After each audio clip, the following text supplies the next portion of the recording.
Dear students, welcome back for today's class.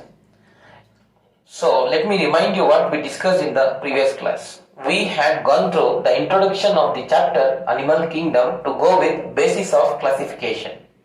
Under basis of classification, we studied how organisms can be classified based on various characters. Now we had studied, say for example, about the cellular organization, body symmetry, body wall. We had also studied segmentation, notochord and many other characters. Based on that, we studied how organisms can be classified. Dear students, in today's class, we are going to discuss about one important phylum, that is Porifera. Further, we continue doing all the phylums of the animal kingdom. So let me now start with Porifera. So Porifera here, is an invertebrate phylum. So we know what we mean by invertebrate. These phylum, having various animals under this phylum do not possess the solid back supporting structure called as notochord. Hence, we say as invertebrate animals of this phylum. Fine. So let me now tell you, friends, what we mean by pori or porus here. In Latin, it refers to pores, presence of various holes in the body. Then we have ferra. Ferra here refers to bear, to have, to bear, So the pore bearing animals are included under the phylum Porifera. So further, let me tell you, dear friends, that this is the most primitive of all the phylums. When I say primitive, let me tell you, they are not so well developed, when we consider overall all the phylums of the animal kingdom. Friends, let me tell you, the scientist John Ellis, for the very first time, he studied the poriferans. Followed by him, there was one more scientist, Robert E. Grant. So, this scientist coined the term porifera. Furthermore, dear friends, there is one more scientist by name Solas. So, he included the poriferans under a branch called Parazoa. Let me tell you, in fact, when he included under the branch called Parazoa, now we call the branch which includes all the poriferans, the study of poriferans, is referred to as parazoology. So remember, so these are few important introductory points you remember when we consider the invertebrate phylum, the most primitive phylum, the first phylum, that is the poriferans. Dear students, next let us move with the general characteristics of the phylum Porifera. So I have already told you that they are invertebrates, primitive organisms. Dear friends, let me tell you that these phylum, that is all the animals which are present under the phylum Poriferans are around 5,000. So 5,000 species of animals are included under the phylum Porifera. Fine. So let us go with the first character. So that is, let us consider first the habitat, the dwelling place of these organisms. So they are exclusively marine. But few are freshwater sponges. See, dear friends, the poriferans are also referred to as, in general, we call them also as sponges. Anyway, so habitat is, they are exclusively marine. Most of the animals are present under the, the confines of the sea or under the sea water. Fine. Secondly, let me tell you, there are few exceptions. We have freshwater sponges, like for example, we have here Spongilla, which survives in the freshwater habitat. So this is about their habitat. Secondly, let us move with their habit. See, when we consider the habit, we say generally whether they live alone or whether they live in colonies or whether they are attached to the substratum. That's what we call that as the habit. Okay. Now, let me tell you that the sponges are generally, they may be the sedentary in case of adults. Then they can also live in colonies or they can be solitary. Dear friends, let me first tell you, sedentary here refers to the poriferans which are attached to the substratum. To derive their nutrition, they would have attached to certain substratum. They most probably their food. Then, secondly, dear friends, it is present in most of the adults. We have next colonial. Colonial means in the colonies. In groups also we can find the poriferans. To go with that, most of them are solitary. Solitary here refers to living alone. So these animals can live alone without depending on their neighborhood. So this is about their habit. Further, dear friends, thirdly, let us understand their body organization. So they have cellular grade of organization. When I say cellular grade, dear students, let me tell you that these animals are multicellular. Poriferans are multicellular, having cellular grade of organization. And you can ask me, how is this possible, sir? Yes, they are multicellular, having the cellular grade of organization, because here the cells are not organized to form the tissues. Furthermore, dear friends, let me also tell you about the body symmetry. So, most of them are, in fact, let me tell you, cylindrical in shape. Like for example, we have cycon, which is cylindrical in shape. So, most of these cycons will show the radial symmetry. You know what we mean by radial symmetry? Here it refers to the body, if it can be divided into two equal halves from the plane passing through the center in any direction, then we call that as radial symmetry, which is shown by all the cycons. So cycons are marine. They live in the sea.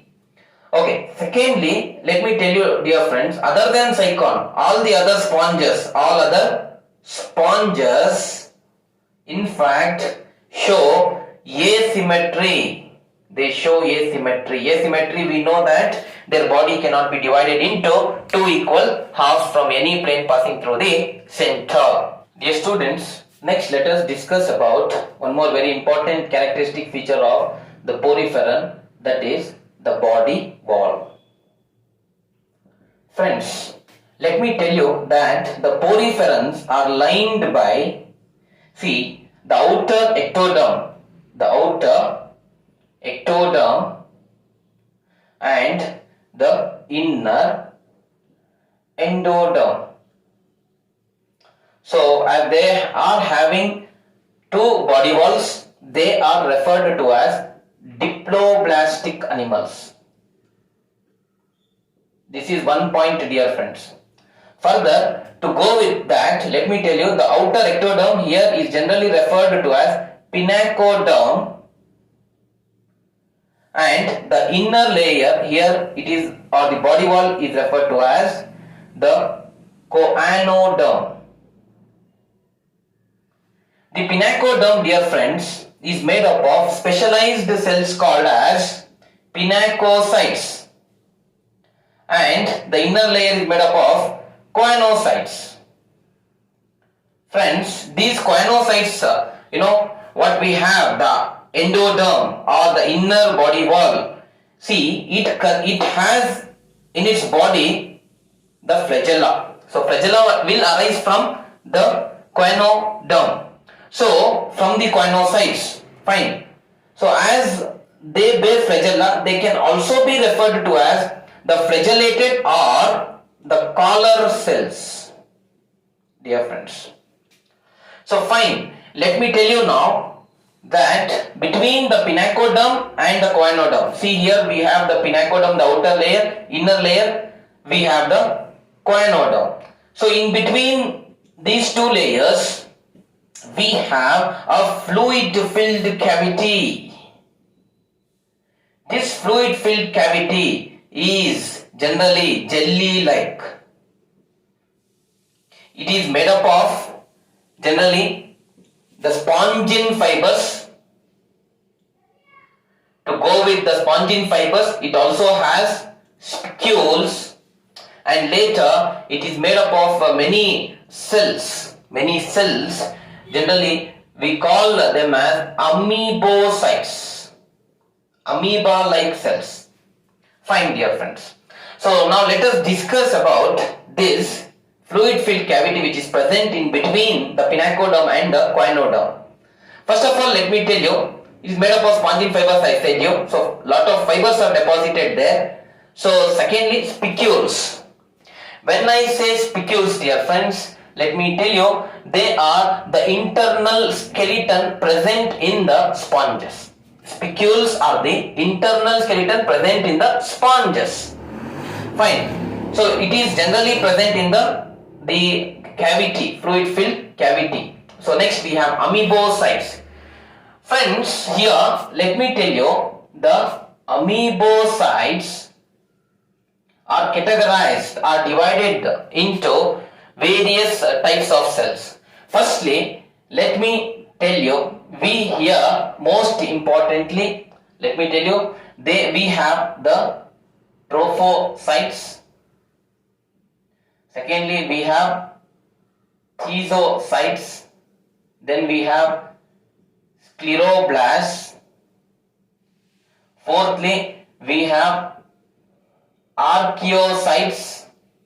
To go with the archaeocytes, we also have further germ cells also are present, and finally we also have phagocytes. So these are the different types of cells which are the forms of amoebocytes, amoeba like cells. Each performs different function, dear students. Now let us first of all understand what is the role played by the trophocytes. Trophocytes are here referred to as nurse cells. Why we call them as such? Because they provide the nutrition for the other developing cells.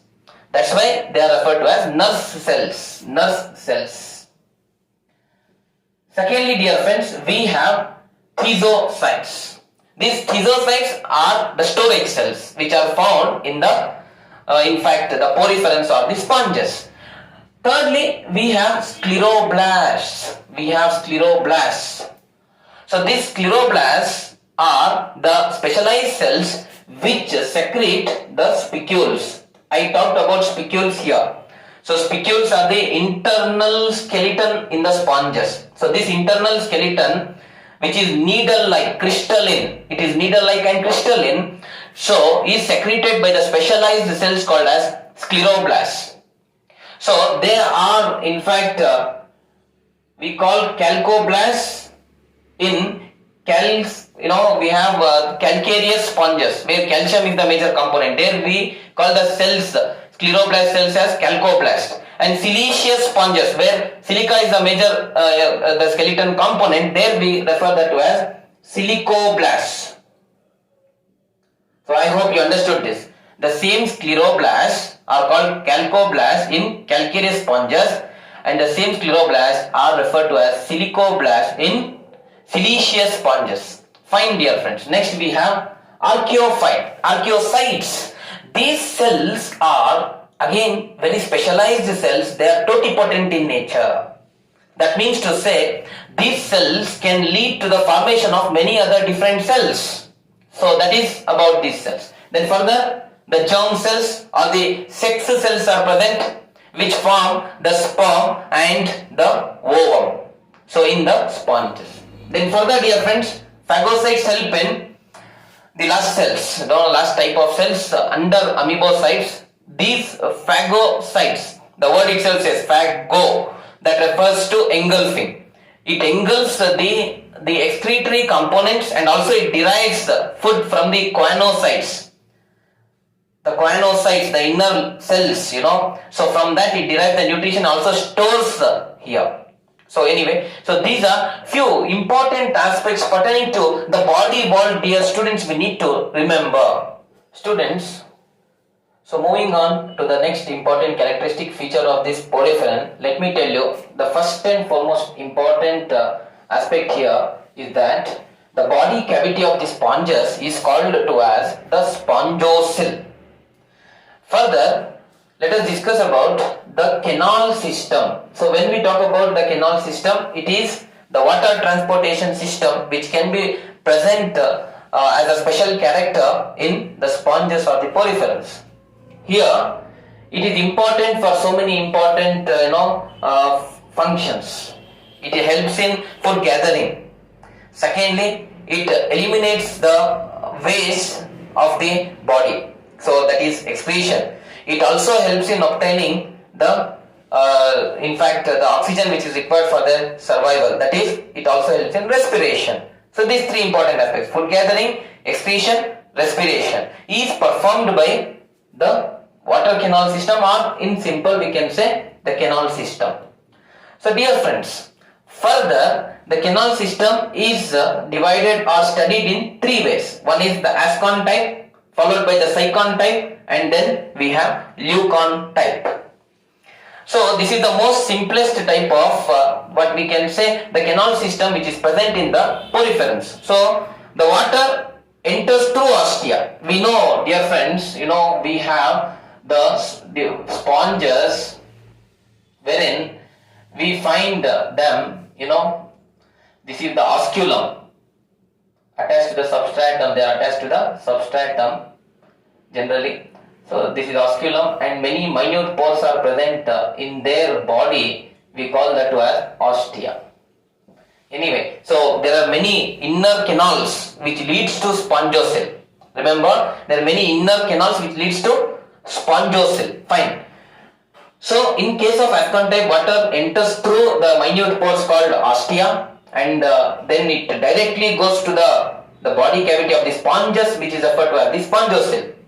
After reaching here, if there is food gathering or excretion or respiration, it is done there, and further through osculum, the biggest pores which are present on the general anterior surface of the sponges, through osculum it moves outside. So further, second type is Sycon type. So here the water enters again through the minute pores, the microscopic pores which are present on the body of the sponges called as the ostia. And I have already told you that there are so many inner canals, inward foldings of canals which can be present in the sponges. So it moves to a type of canal. So that is called incurrent canal.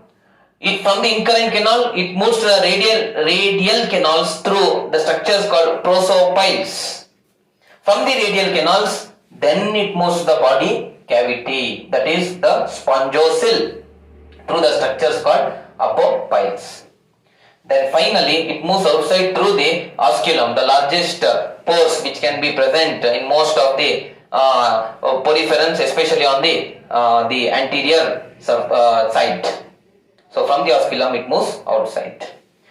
Third type we have here is Leucon type. So here, dear friends, let me tell you, the water enters through the pores, again through the pores. Generally it is through ostia only. All three types you can observe. It enters through the ostia, then moves to the incurrent canal. Alright. Then from that it moves not to the radial canals as we observed in the Sycon type. It moves to the flagellated chamber. Flagellated chamber, we know, say we have the choanocytes.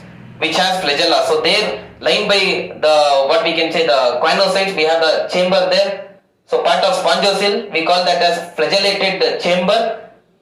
There it moves. There the water will be stored, and the food gathering, excretion, respiration is performed. Right? So it moves through prosophiles to that chamber, and then next further through apopiles to the excurrent canals. So here excurrent canals will in fact help in the movement of water to the osculum. From the osculum it moves outside. So this is the general water transportation system or the water canal system which can be seen with respect to the sponges or the poriferans. Dear friends, let me also remind you, the sponges does not have the nervous system, they don't have the excretory system, they don't have the respiratory system, and to also go with that, they don't have the sensory system as well. Digestive system is also absent. So these are, the important some of the characters which also we need to understand, dear students. Next characteristic we have is reproduction. Dear friends, here in the case of sponges, we can find both the asexual reproduction as well as the sexual reproduction.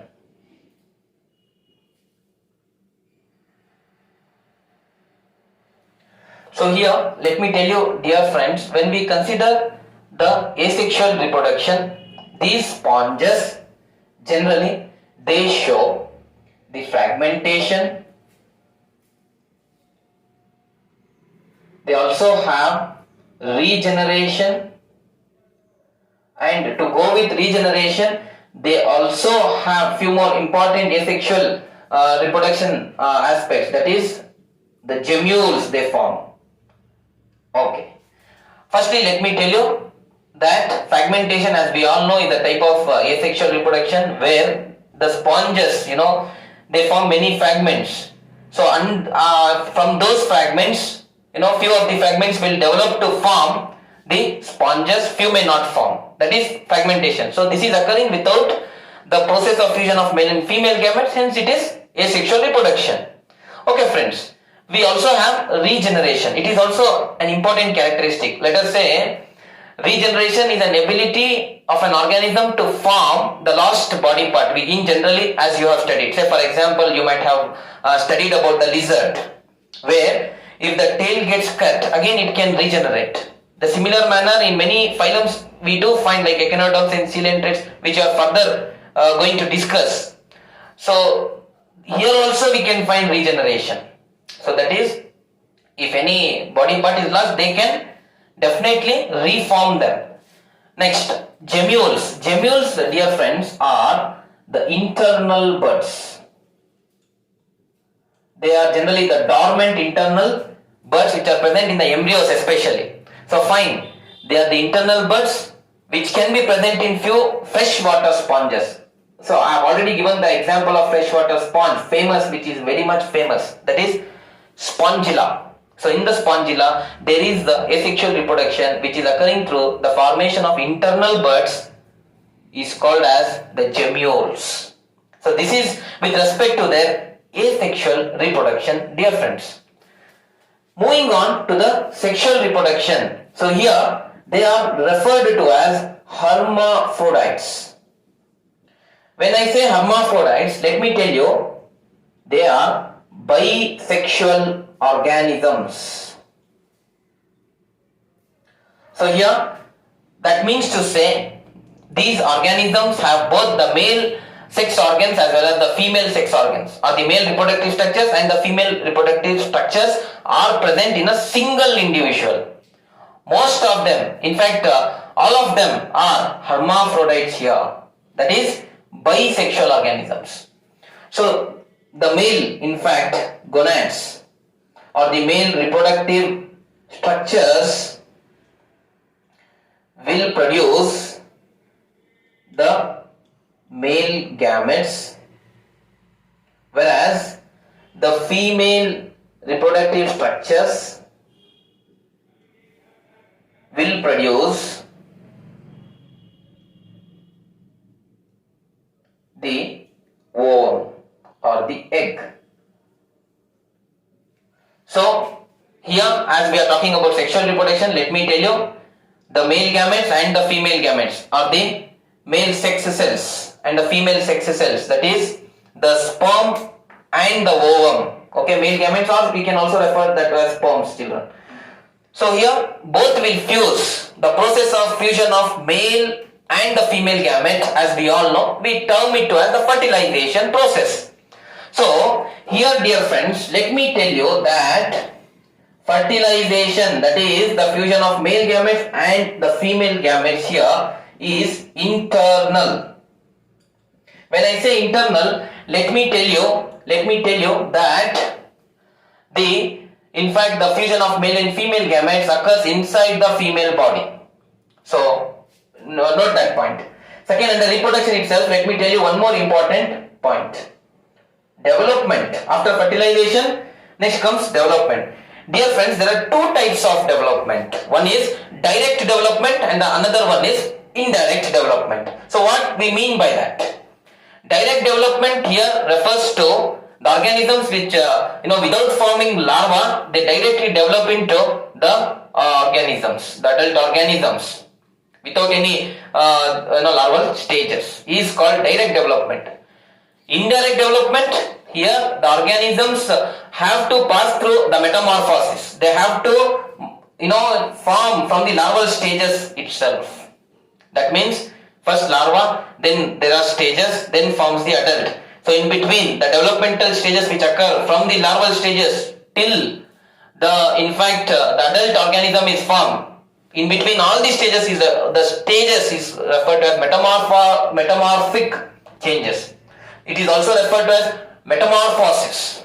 Say, dear friends, let me tell you one example. Now, how the frog is formed? Frog is formed through the tadpole larva. From the tadpole larva first, which is formed, later through developmental stages it forms the adult frog. In a similar manner, here also we can find the development which is indirect. So here there is formation of larvae. Alright. So say for example here the larvae which are formed, let me tell you, we have parenchyma and amphiblastula. These are the two larvae which are formed in the sponges, generally in the cycon and the leucosolenia. Cycon and leucosolenia, which are the simpler sponges, will show the formation of the particular larvae called as parenchyma and amphiblastula. Anyway, so these are it can be asked in your examination. What are the larval stages of poriferans? You have to say parenchyma and amphiblastula. To go with this, dear friends, okay, we have discussed with the reproduction. Under that, fertilization, development, and I have also told you that they have the ability of regeneration. So to go with that, we also have to further understand that, let me tell you that these organisms are specifically aquatic. So don't have a confusion that they are present in any terrestrial forms. No, they are exclusively, when I use exclusively, they are present only in the aquatic waters. So we also have many commercial importance of these sponges. So we'll discuss. So I shall put up all the images of different sponges, having their common name and the zoological name as well. So through that you can easily understand. Further, let us discuss about the few more important aspects pertaining to the classification of sponges. Let me tell you, they are classified into three types. Firstly, let me tell you, we have calcarea, or they can also be referred to as calcispongiae. Then secondly, we have Hexactinellida or Hyalospongiae. Then thirdly, we have Demospongiae. So these are the three classes of sponges based on what type of skeletal system, what type of material is deposited in the skeletal system, we are classifying these sponges. Friends, now let me first talk about calcarea or calcispongia or spongiae. So here, these types of animals or sponges are the ones where the skeletal system is made up of calcium, especially the calcium components, calcium carbonate and calcium components.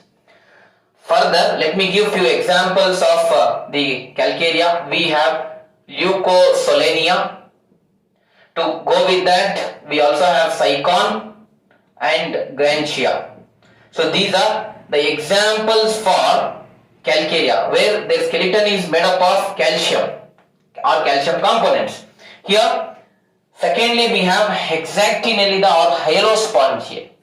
Here, these types of organisms have their skeletal system which is siliceous. When I say siliceous, the skeletal system is made up of silica. So here we have many examples. Let me tell you. For example, we have Euplectella. So Euplectella is referred to as a Venus fly basket. So it is a precious gift which is given in the marriage in Japan. So this is one. And further, to go with that, let us say we also have Hyalonema as the example of the Hexactinellida or hyalospongia where silica is the skeletal system, we can find.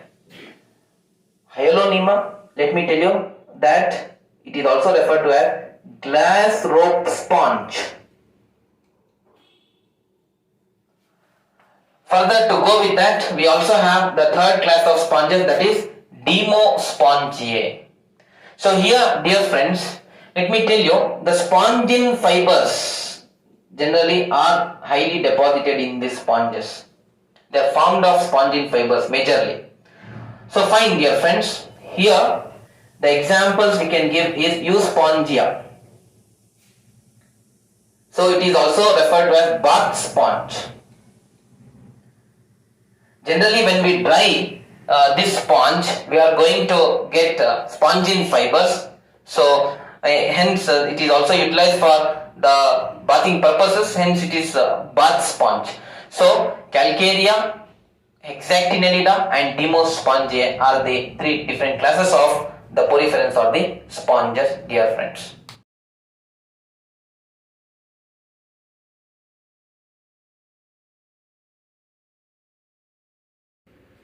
Cycon is a marine sponge. It is widely distributed in shallow water. Typically, it is found attached to the shells, rocks, and it is sedentary. Dear students, predominantly they harbor in temperate regions. The common name of cycon is urn sponge or crown sponge.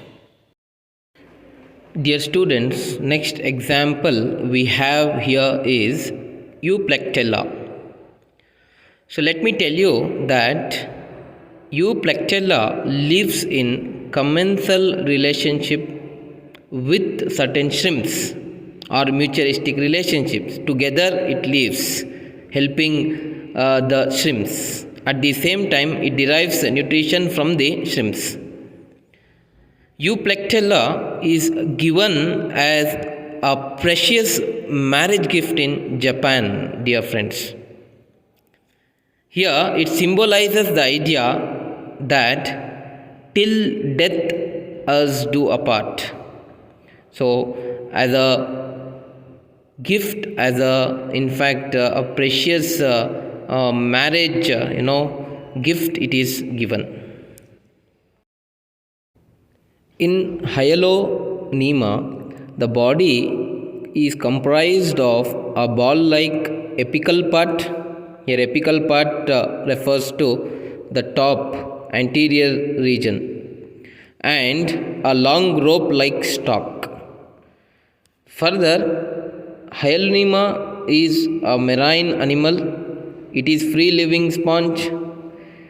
Generally, it is found at considerable depths around New England coast and America. The zoological name, as we all know, is Hyalonema, and the common name here is glass rope sponge. Euspongia or Spongia is a sea sponge which is having commercial importance. Dear students, let me tell you that they are formed by a mesh of primary and secondary fibers. Generally, the fibers are light grey to black in color. It is found throughout the Mediterranean Sea up to 100 meters deep. Generally, we can find Euspongia on rocks or also on the sandy surfaces. The zoological name is Euspongia and the common name is generally the bath sponge. Dear students, the next example we have here is Spongilla. We generally see Spongilla in the fresh water.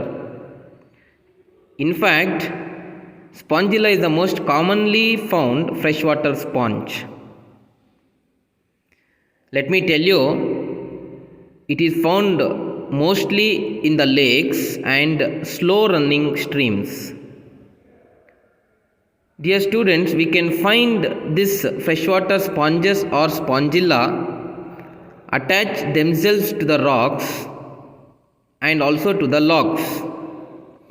The main function of Spongilla is to filter the water for various small aquatic organisms such as protozoans, bacteria, and also other free floating pond life.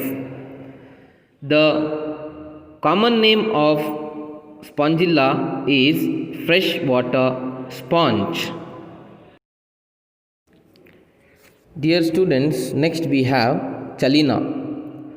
So, Chalina has perforations all over the body.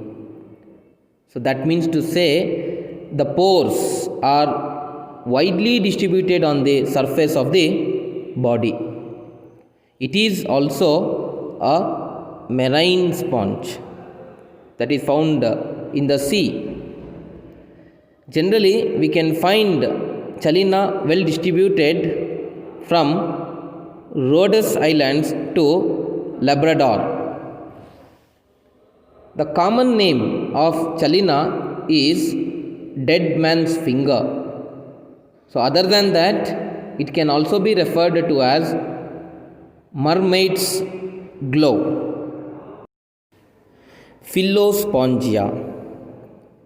Dear friends, it is very widely distributed near tropical coasts of western to eastern Australia.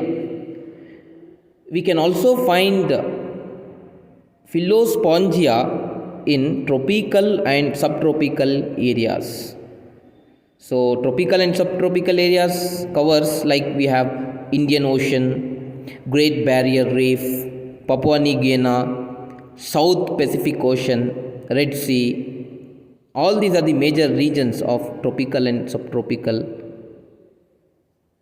Dear students, as it is present most of the time in the, as I said, all the oceans, so it is a marine sponge. The common name of Phylospongia is leaf sponge, Pheronema. So, this is a deep sea sponge, hence it is marine. Dear students, its skeleton looks like beautiful glass bowl. Next we have Haliclona. Dear students, it is also a sea sponge or the marine sponge. It is found in depths of around 1000 meters in the ocean. So most of the time it is as such, but we can also find Haliclona 100 meters below as well. It is usually found attached to the stones or the rocks. The common name of Haliclona is finger sponge. Halichondria. So it is a very massive sponge with clearly separated inner and outer skeletons. Dear student, that means to say we can find the inner and the outer skeleton very clearly. They are abundantly found in the regions where there is more of wave exposure or tides. The common name of Halichondria is crumb bread sponge. Finally, we have one more example, that is Zestospongia. Dear friends, it can grow large enough to fit a person inside it. That means to say, it grows in diameter up till 2 meters. We can place a person inside it. To go with this, one more interesting fact about this sponge is that the water which passes through this sponge is approximately more than 20,000 times its volume in a day. And these sponges, dear students, are ubiquitous. When I say ubiquitous, let me tell you, we can find these sponges in all of world's oceans. Commonly, these sponges are referred to as the barrel sponges. Thank you very much.